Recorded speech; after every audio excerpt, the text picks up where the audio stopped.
পাঞ্জাব ও Hyderabad match যদিও হায়দ্রাবাদ জিতেছে, তবু আশুতোষ ও শশাঙ্ক সিং এর চর্চা পুরো ক্রিকেট দুনিয়ায়।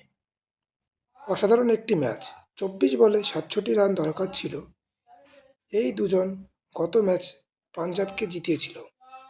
24 বলে 67 রান দরকার ছিল। ম্যাচ শেষে SRH 2 রানে জিতেছে।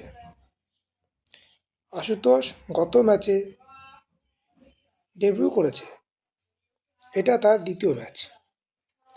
শশাঙ্ক সিংকে তো ভুল করে কিনেছে বলে পাঞ্জাব দ্বিতীয় শশাঙ্ক সিংকে চেয়েছিলেন। সেই শশাঙ্ক সিং 25 বলে 46, আশুতোষ 15 বলে 33 রান করেছে। পাঞ্জাব তো প্রথম 10 বার সংঘর্ষ করেছে। বড় বড় সুরমা শেখর ধাওয়ান দুবার আউট হয়ে প্যাভিলিয়নে ফিরে গেছে। জনি বেস্টোর ব্যাটে রান নেই। যে স্যাম কুরানকে পাঞ্জাব 18 কোটি টাকার বিনিময়ে দলে নিয়েছিল, সেই স্যাম কুরান 18 কোটি টাকা নষ্ট করে দিয়ে আউট হয়ে প্যাভিলিয়নে ফিরে গেছে। এই টিমে এই দুজন খেলোয়াড় অসাধারণ লড়াই লড়েছে। তারা দেখিয়ে দিয়েছে কী করে লড়তে হয় এবং অবশেষে 2 রানে ম্যাচ হেরেছে। শেষ ওভারে দরকার ছিল 29 রান। তখন কেউ ভাবতেই পারেনি এই ম্যাচে লড়াই হতে পারে। পাঞ্জাব ড্রেসিং রুম ভাবতেই পারেনি এই ম্যাচে লড়াই হতে পারে।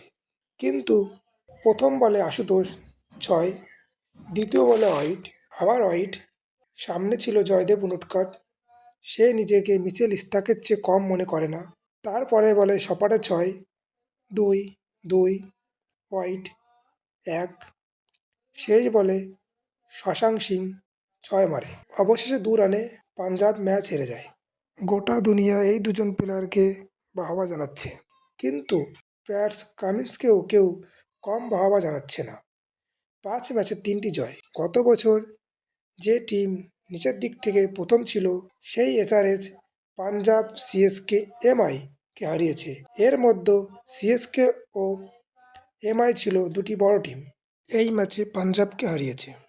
কিন্তু শেষে শশাঙ্ক সিং ও আশুতোষের অসাধারণ ব্যাটিং ছিল। এই ম্যাচে অনেক কিছুই অসাধারণ হয়েছিল। এই ম্যাচে শেখর ধাওয়ানের স্টাম্প আউট ফার্স্ট বলে, যেটা শুধুমাত্র IPL-এই দেখা যায়। এই ম্যাচে নীতিশ রেড্ডির ডেবিউ ম্যাচ ছিল, যে ম্যাচে 50 রান, 1টি উইকেট, 1টি ক্যাচ ধরেছে। 20 বছর বয়সী আনক্যাপ নীতিশ রেড্ডি 50 রান, 1টি উইকেট ও 1টি ক্যাচ নিয়েছে তার ডেবিউ ম্যাচে, যেটা IPL ইতিহাসে এর আগে কখনো কেউ করেনি। প্যাট কামিন্সকে 20 কোটি টাকার বিনিময়ে SRH দলে নিয়েছে। প্যাট কামিন্স তার সুন্দর বোলিং, সুন্দর ফিল্ডিং, অসাধারণ ক্যাপ্টেন্সি, যার মাধ্যমে সে নিজেকে প্রমাণ করেছে। KKR-এর বিরুদ্ধে 31 রানে 1 উইকেট, MI-এর বিরুদ্ধে 35 রানে 2 উইকেট, GTর বিরুদ্ধে 24 রানে 1 উইকেট, CSKর বিরুদ্ধে 29 রানে 1 উইকেট, এই ম্যাচে 22 রানে 1 উইকেট। IPL-এর ইতিহাসে ভুবনেশ্বর একমাত্র বোলিং যার বলে দুটো স্টাম্প হয়েছে। তবে এই ম্যাচে আমার কাছে হাইলাইট মনে হয়েছে নীতিশ রেড্ডি।